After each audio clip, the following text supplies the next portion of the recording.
السلام علیکم ورحمۃ اللہ وبرکاتہ۔ چاچا کریم کے گھر میں اس وقت کوہرام مچا ہوا تھا، کیونکہ اس کی اچانک موت نے ہر ایک کو صدمے سے نڈھال کر رکھا تھا۔ اس کی 5 بیٹیاں اس کے ارد گرد رو رہی تھیں، چیخ رہی تھیں، چلا رہی تھیں، یوں جیسے انہیں اپنے دنیا کے لٹ جانے کا بہت بڑا صدمہ ہو۔ اپنے باپ کی میت کو چھو کر وہ اس بات کا یقین کر رہی تھی کہ ان کا باپ اب اس دنیا میں نہیں رہا۔ 5 کی 5 بیٹیاں اپنے باپ کی میت کے ارد گرد بیٹھی ہوئی تھیں اور اس وقت روتے ہوئے غم سے نڈھال تھیں۔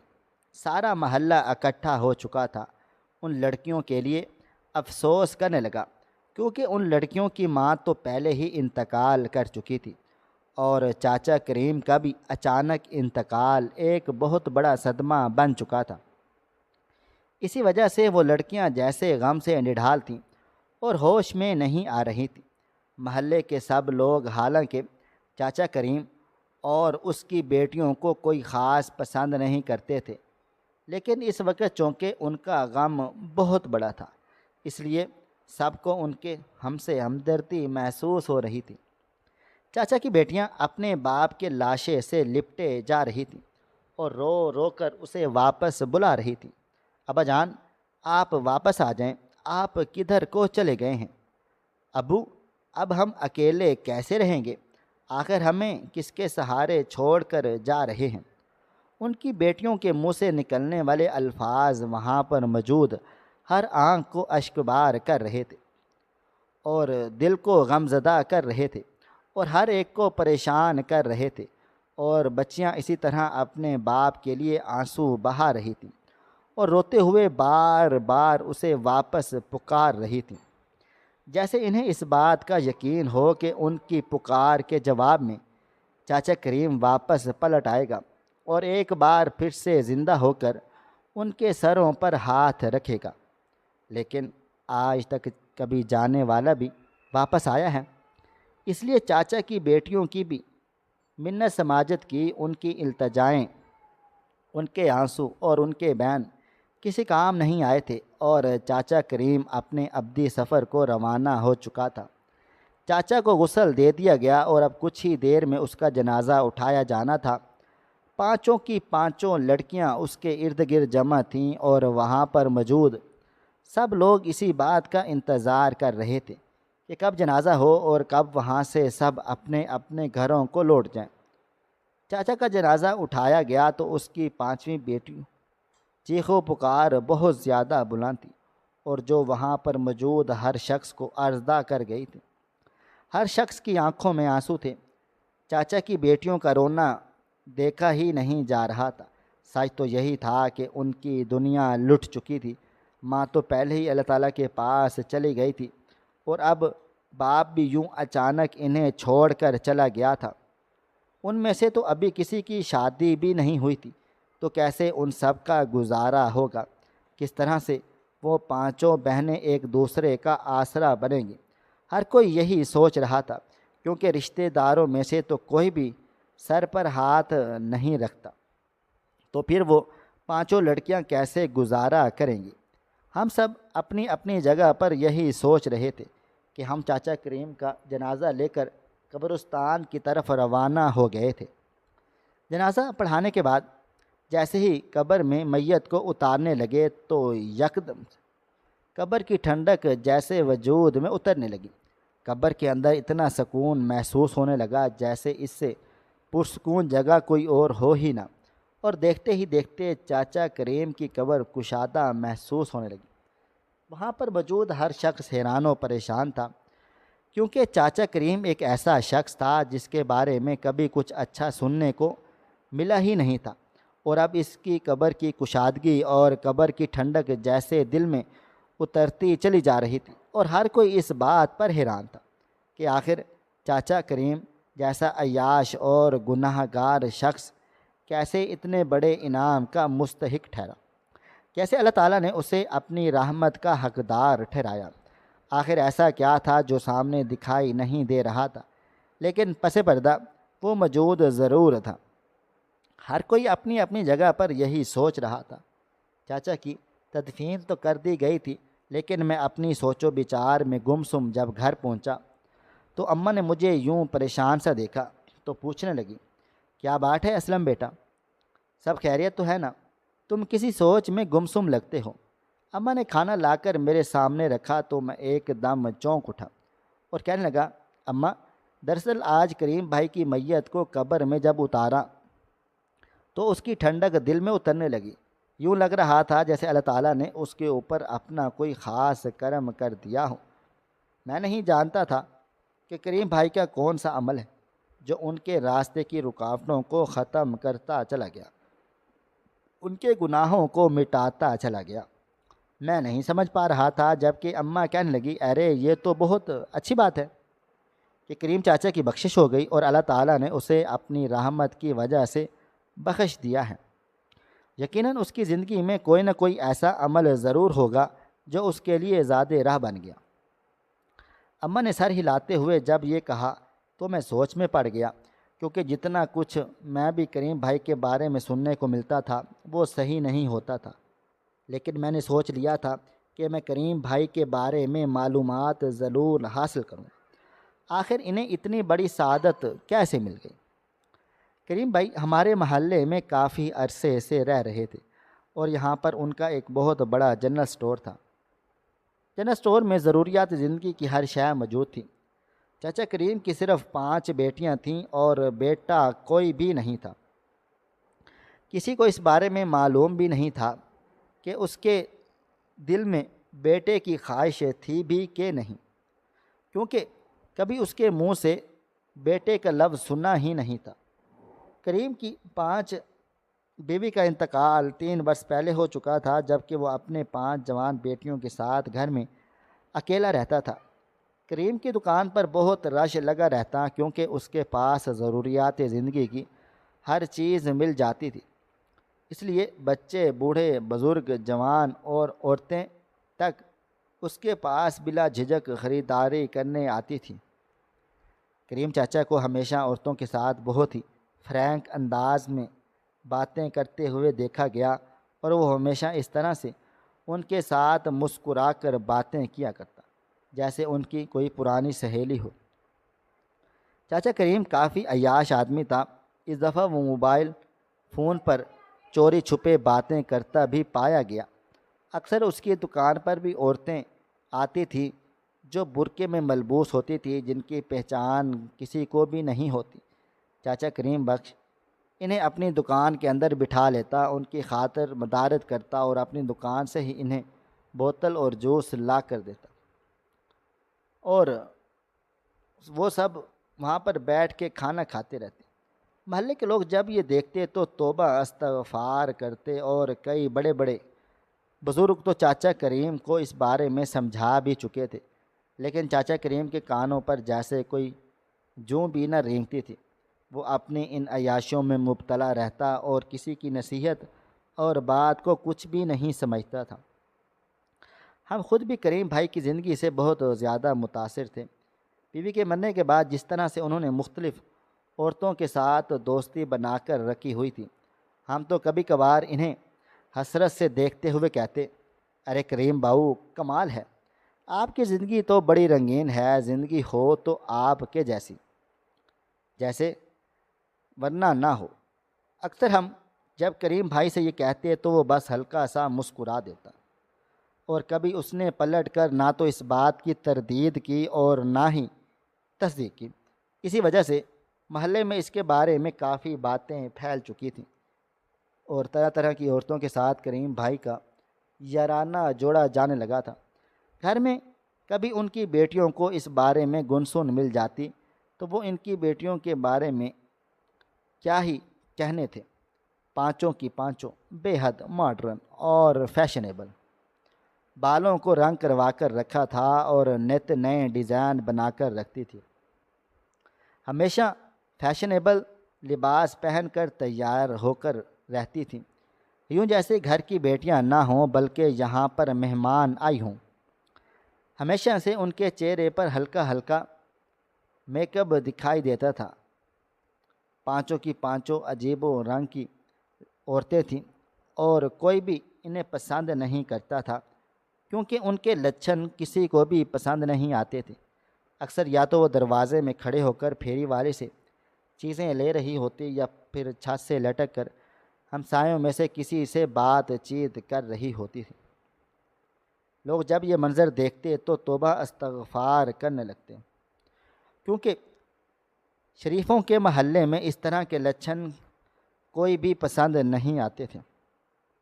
لیکن چاچا نے کبھی بھی اپنی بیٹیوں کو کسی بھی معاملے میں منع نہیں کیا تھا۔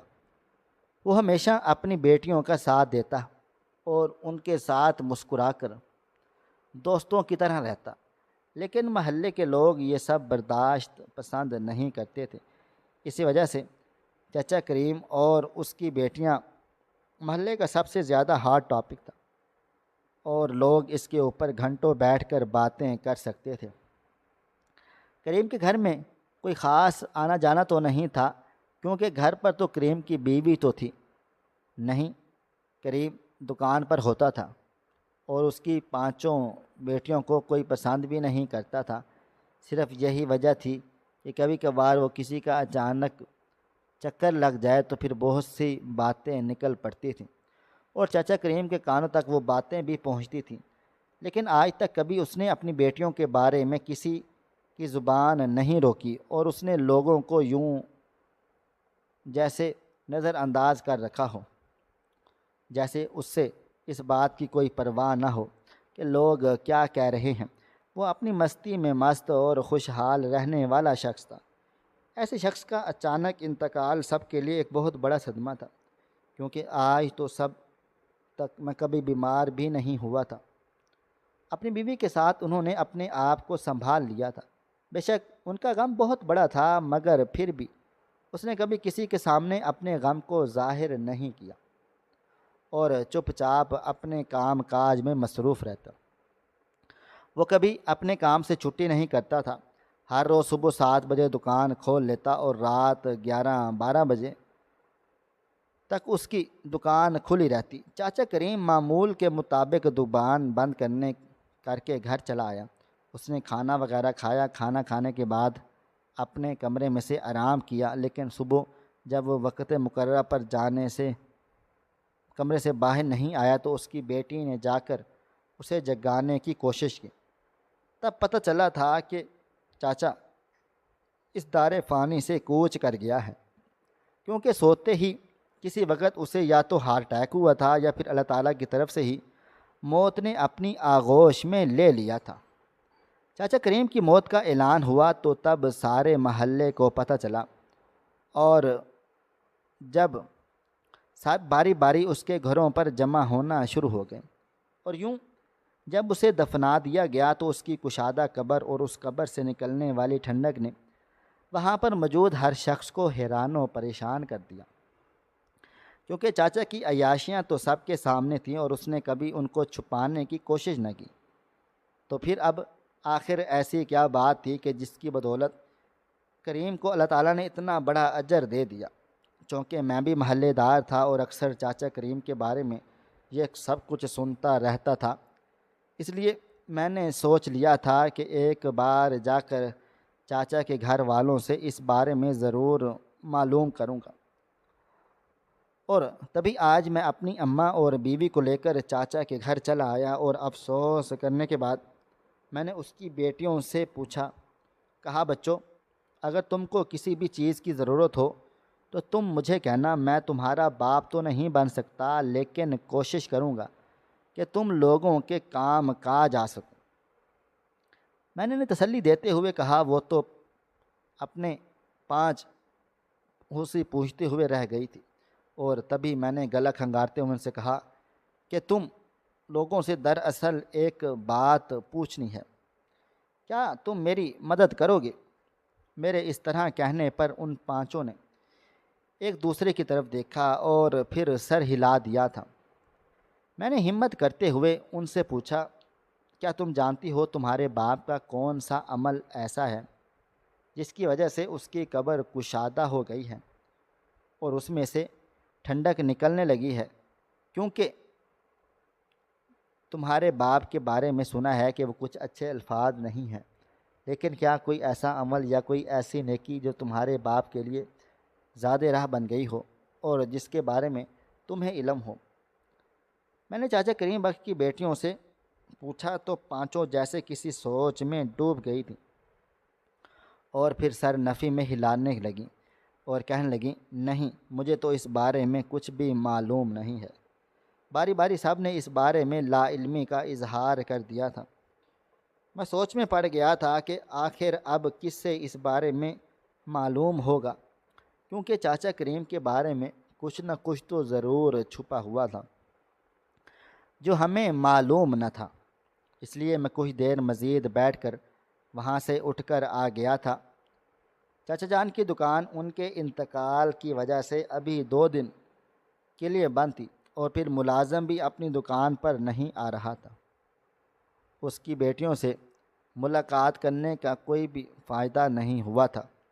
مجھ پر جھنجھلاہٹ طاری ہو چکی تھی۔ میں جتنی جلدی اس راز کو جاننا چاہتا تھا اتنا ہی دیر ہو رہی تھی۔ میں سمجھ ہی نہیں پا رہا تھا کہ کس طرح اس حقیقت تک جا پہنچوں۔ 1-2 دن اسی کشمکش میں گزر گئے، اور پھر ایک دن چاچا کریم کی دکان کھلی تو میں بھی اس کی دکان پر چلا آیا۔ آج اس کا ملازم بڑی افسردہ حالت میں گاہکوں کے ساتھ نپٹ رہا تھا۔ میں بھی کچھ سامان لینے کے لیے چلا آیا تھا، تبھی اس نے سامان کی لسٹ پکڑائی اور کہا کہ یہ سب چیزیں نکال دو۔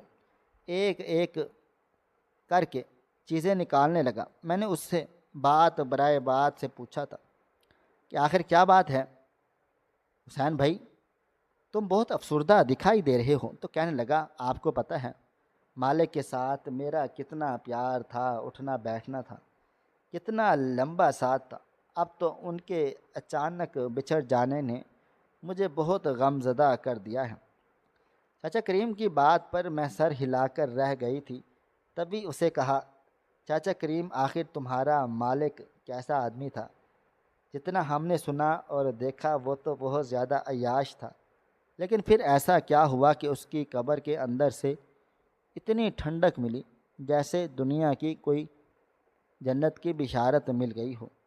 تم اس بارے میں جانتے ہو؟ میرے سوال سن کر حسین بھائی نے ایک دم سرد آہ بھری اور کہنے لگے، مجھ سے بہتر چچا کریم صاحب کو اور کون جانتا ہوگا؟ آپ نہیں جانتے ہیں، لیکن میں جانتا ہوں۔ وہ بہت نیک انسان تھے، اور جیسے وہ نظر آتے تھے وہ بالکل نہیں تھے۔ ان لوگوں نے ان کے خلاف من گھڑت باتیں بنا کر رکھی تھی، اور ان باتوں کو اتنا سچا سمجھتے تھے کہ کبھی کسی نے تصدیق ہی نہیں کی کہ آخر چاچا کریم کیسا شخص ہے۔ اور اگر کسی کے ساتھ ان کی یاری دوستی تھی تو وہ بھی صرف کاروباری مراسم تک گئی تھی۔ ان محلے والوں نے تو انہیں ہمیشہ غلط ثابت کر دیا تھا۔ یہی وجہ تھی کہ آج تک کوئی ان کی حقیقت کے بارے میں جان نہ سکا تھا۔ حسین بھائی نے افسردہ لہجے میں کہا تو میں بھی چپ ہو گیا۔ واقعہ ہم نے چاچا کریم کے بارے میں جاننے کی کوشش ہی نہیں کی، بس تو ہمیں یہی لگتا تھا کہ وہ عیاش آدمی ہے اور ہمیشہ عیاشی میں مبتلا رہتا ہے، اور عورتوں کے آگے پیچھے پھرتا رہتا ہے، اور عورتیں بھی اس کے آگے پیچھے آس پاس آ کر بیٹھی رہتی ہیں۔ تبھی میں نے اسے کہا کہ حسین بھائی، مجھے افسوس ہے کہ کبھی ہم نے چاچا کریم کے بارے میں جاننے کی کوشش نہیں کی، لیکن کیا تم بتا سکتے ہو کہ چاچا کیسا شخص تھا، اور جو عورتیں اس کے پاس آتی تھیں ان کے ساتھ اس کے کیا مراسم تھے؟ میں نے حسین بھائی سے پوچھا تو وہ کہنے لگا، پاؤ آپ کو نہیں پتہ، لیکن کریم بابو نے بہت سارے گھرانوں کا خرچہ اٹھا کر رکھا تھا، اور وہ عورتوں جو یہاں پر آئی کرتی تھیں اور بہت سے دور دور سے آتی تھیں، کریم بابو کے پاس راشن لینے کے لیے آ جاتی، لیکن کیونکہ وہ بیوہ عورتیں تھیں اور ان کے گھرانے کو چلانے کے لیے ان کے پاس کوئی وسائل نہیں تھے، اور نہ ہی خاندان میں ان کی کوئی مدد کر رہا تھا، اور نہ ہی ان کا خرچہ اٹھانے کے لیے کوئی تیار تھا۔ کریم بابو کو اس بات کی فکر ستا رہی تھی کہ کہیں غربت اور افلوس کے ہاتھوں تنگ آ کر وہ کسی اور غلط راہ پر نہ چل پڑے اور کوئی غلط قدم نہ اٹھائے۔ اسی وجہ سے کریم بابو نے ان کا خرچ اٹھایا ہوا تھا اور وہ ہر مہینے دکان پر آ جاتے ہیں، اپنا راشن لیتی اور چلی جاتی۔ کریم بابو سے جتنا ہو سکتا تھا وہ کرتے تھے، اور یہی وجہ تھی وہ عورتیں ان کی بہت عزت کیا کرتی، ان کے لیے دعا کرتی، انہیں کہتی کریم بھائی اللہ تعالیٰ آپ کی قبر میں کشادگی عطا فرمائے اور دنیا میں میرے لیے جنت کی نوید مل جائے۔ اور دیکھیں آپ میرے سامنے کریم بابو کی جنت کی نوید لیے کھڑے ہوئے ہیں، اور اس سے بڑھ کر اور کیا ثبوت ہوگا۔ حسین بھائی نے جب یہ کہا تو میرے قدموں تلے سے زمین نکل گئی تھی، کیونکہ میں سوچ بھی نہیں سکتا تھا کہ چچا کریم کی شخصیت کا ایک پہلو یہ بھی ہو سکتا ہے۔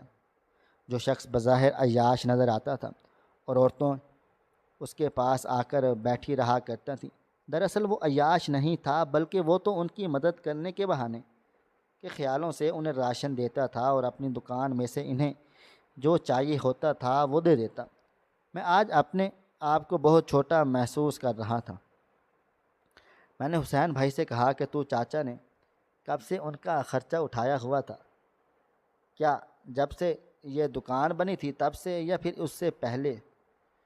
تو حسین بھائی کہنے لگے مجھے اس بارے میں کچھ بھی معلوم نہیں ہے، لیکن جب پہلی بار وہ عورت دکان پر چلی آئی تو میں دوبارہ کوئی ٹھٹک کر رہ گیا تھا، اور صاحب کے انداز میں بھی یہی سمجھا کہ صاحب کو عاشقی سوچ رہی ہے۔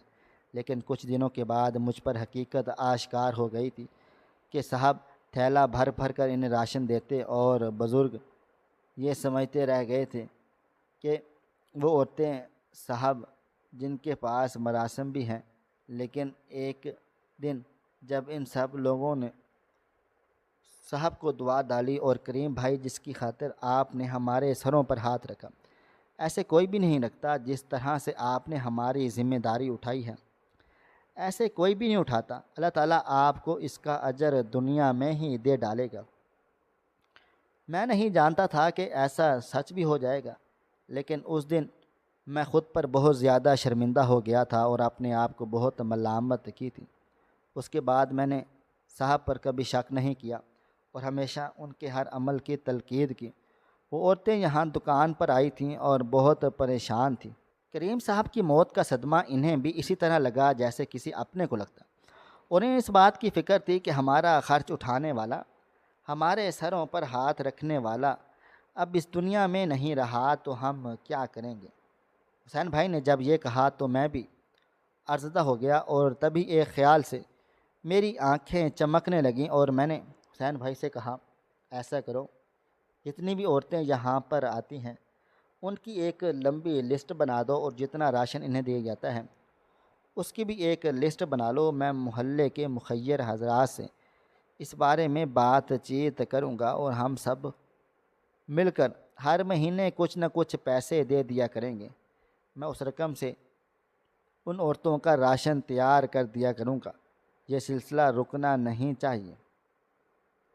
اگر کریم بھائی نے ایک دیا جلایا تو ہم اس دیے کو جلاتے رہ جائیں گے، ہم اسے ختم نہیں کریں گے، ہم ان عورتوں کا خرچ اٹھائیں گے۔ میں نے جب حسین بھائی سے کہا تو وہ بے یقینی بھری نظروں سے میری طرف دیکھنے لگے، اور پھر بولا آپ بہت اچھے ہیں، آپ نے بہت جلدی میری بات کو سمجھ لیا ہے، ورنہ یہ لوگ تو ابھی تک یہی سمجھتے ہیں کہ شاید کریم صاحب اچھے آدمی نہیں تھے، لیکن آپ کی بدولت آپ سب کو انہیں کی حقیقت بے مارے میں علم ہو جائے گا، اور ہر کوئی اپنی غلط فہمی پر شرمندہ ہوگا۔ حسین بھائی نے جب مجھے یہ کہا کہ میں جو خود بھی دل میں شرمندگی محسوس کر رہا تھا، سر ہلا کر رہ گیا تھا، تبھی مجھے اپنا سودا یاد آیا اور میں وہاں سے نکل آیا۔ دکان سے نکلنے کے بعد میں کریم بھائی کے بارے میں سوچنے لگا کہ کتنا اچھا اور بھلا مانس انسان تھا۔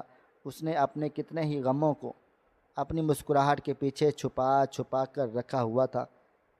لوگوں کی مدد اس طرح کیا کرتا تھا کہ دوسرے کو خبر بھی نہیں ہوتی تھی، اور میں جو ہمیشہ سے اسے غلط سمجھتا تھا کبھی جان ہی نہیں پایا کہ چاچا جان کے دل میں اصل میں کیا چل رہا ہے۔ اور آج جب پتہ چلا ہے تو خود سے نظریں ملانے کے قابل نہیں رہا۔ میں نے سوچ لیا تھا کہ میں ضرور محلے کے لوگوں سے بات چیت کروں گی۔ اگر کوئی اس کار خیر میں حصہ لینا چاہے تو ٹھیک ہے، لیکن اگر کوئی نہیں لینا چاہتا تو جتنا مجھ سے ہو سکے گا میں آ کر ضرور مدد کر دوں گا۔ کیونکہ چاچا کریم کی قبر کو دیکھ کر اب مجھے بھی اس بات کا لالچ پیدا ہو گیا کہ اللہ میری بھی قبر کو اسی طرح سے کشیدہ اور ٹھنڈا کر دے، اور مجھے بھی اس دنیا میں رہنے کے لیے ایک نیا مثال بنا دے۔ اس لیے اگلے ہی دن جمعے کے بعد میں نے تمام محلے والوں سے اس بارے میں بات چیت کی اور سب کو چچا کریم کی اصلیت کے بارے میں بتایا، تو سب جان کر حیران ہو گئے اور تبھی سب ملازمت کرنے لگے کہ کہنے لگے ہم نے اسے کتنا غلط سمجھا، ہمارے بیچ رہتا وہ شخص ایک ہیرا تھا، سلام دیتا، اسے مٹی کا ڈیلا ایک کنکر سمجھتے رہ گئے تھے۔ اللہ تعالیٰ ہمیں اس کے لیے معاف فرمائے اور ہمارے گناہوں کی بخشش فرمائے، آمین۔ ہر کوئی اپنی آخرت کی فکروں میں پڑ چکا تھا۔ جب میں نے انہیں چاچا کریم کے کام کے اس مشن کو آگے بڑھانے کے لیے بات چیت کی تو سب نے مجھے اپنے تعاون کی یقین دہانی کروا ڈالی تھی۔ میں بے حد خوش ہو گیا تھا کیونکہ جان گیا تھا کہ اب پیچھے کوئی بھی نہیں ہٹے گا۔ محلے کے یہ لوگ اچھی خاصی عزت اور کمانے والے لوگ تھے، کاروباری لوگ تھے، اور کسی ایک کا راشن اٹھا لینے سے انہیں کوئی فرق نہیں پڑنا تھا، کیونکہ میں نے سوچا تھا کہ اب چاچا کریم کی بیٹیوں کے سروں پر ہاتھ رکھوں گا اور بہت جلد ہی اپنی ماں اور بیوی کی مدد سے ان کے لیے کوئی مناسب سا رشتہ دیکھ کر ان کا نکاح کروا لوں گا۔ کیونکہ بطور محلے دار اور چاچا کریم کا دوست ہونے کے ناطے میری یہ ذمہ داری بنتی تھی کہ آج بہت دنوں کے بعد دل کا بوجھ ہلکا ہو چکا تھا، اور اب میں اس بات کا یقین کر رہا تھا کہ زندگی کو ایک مقصد مل گیا تھا اور اب میں اس مقصد میں پیچھے نہیں ہٹوں گا۔ سچ کہا ہے کسی نے کہ کبھی کسی کے ظاہری عمل سے اس کے بارے میں کوئی رائے مت قائم کرو جب تک کہ تم اس کو اچھی طرح سے جان پہچان نہیں لیتے۔ ہوا میں کی گئی باتوں کا کوئی اور مطلب ہوتا ہے، اور کسی کے خلاف اگر بات سنو تو جب تک اس کی تصدیق نہ کر لو تب تک اسے سچ بالکل بھی نہ سمجھو۔ لیکن محلے میں چاچا کریم کے خلاف ہوئی باتیں اتنی پھیل گئی تھی کہ سب نے اسے سچ سمجھ لیا تھا، اور آج ہر کوئی اس بات پر سچ پر شرمندہ ہو جاتا ہے، اور یہی چاہتے تھے کہ اپنے اپنے طور پر وہ اپنی غلطی کا ازالہ کر سکیں۔ اس لیے جیسے ہی پیسے دیے میں نے وہ پیسے حسین بھائی کے ہاتھ پر رکھ آیا تھا، جنہیں تھام کر اس کی آنکھوں میں آنسو رواں ہو گئے تھے۔ کہنے لگ گیا تھا یہ کہ سب آپ کی بدولت ممکن ہوا ہے، اب کم سے کم میرے صاحب کے کردار سے کیچڑ تو ہٹ جائے گا، اور ان بیوہ عورتوں کو گھر بیٹھے کھانا ملتا رہے گا جس طرح میرے صاحب کی زندگی میں انہیں ملا کرتا تھا۔ اور اس کی بات پر میں مسکرا دیا تھا اور آہستہ سے اس کے کندھوں پر ہاتھ رکھ کر تھپکی دی اور دکان سے نکل آیا، کیونکہ آنکھوں میں ایک دم سے آنسو آ گئے تھے، کیونکہ میں ان کے رومال کے سامنے ظاہر نہیں کرنا چاہتا تھا۔ یہ آنسو خوشی کے تھے، اور اللہ تعالیٰ نے مجھ سے یہ نیک کام کروانے کی توفیق دی اور اس مقصد کے لیے چن لیا تھا۔ محترم ناظرین، مزید اس طرح کی سبق آموز کہانیاں سننے کے لیے ہماری ویڈیوز کو لائک کریں، شیئر کریں اور ہمارے چینل کو سبسکرائب ضرور کر لیں۔ آپ کو ہماری آج کی کہانی کیسی لگی کمنٹ باکس میں اپنی رائے کا اظہار ضرور کریں۔ ملتے ہیں کل ایک نئی اور دلچسپ کہانی کے ساتھ، تب تک مجھے آپ اجازت دیں۔ اللہ حافظ۔